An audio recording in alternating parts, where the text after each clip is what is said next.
تبسم ببره شیش کنه بابا. تبسم الان یک کم عشقم. آه نه درست. خیلی فقط شما هم بچه‌هاتون هم مواظب باشین لطفاً که میگم نگو از خیلی وقت منتظره.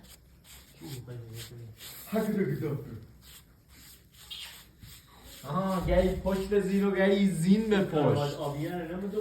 گهی پشت به زین و گهی زین به پشت. لیاقتش نمیتونم نشون بدم. به پام خورد.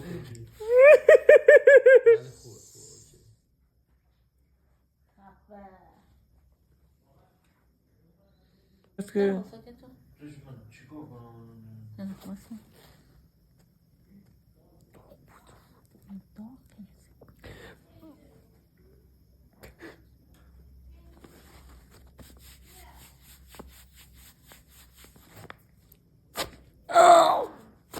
اشکال نداره از آب کنم.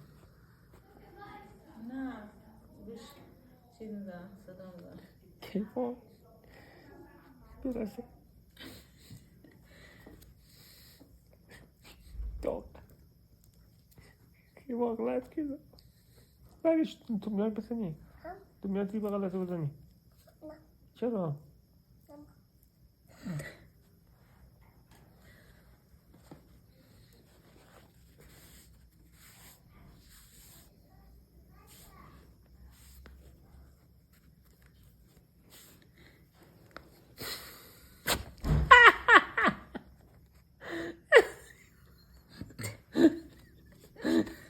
گو خوردم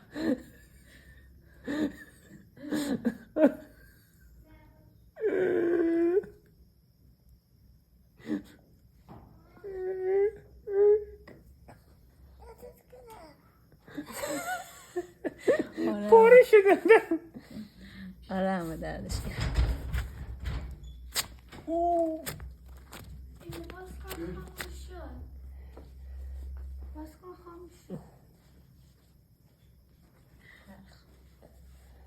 بذار به این دست دیگه حالا بیا این برترم تموم شدی؟ آره نوشی تو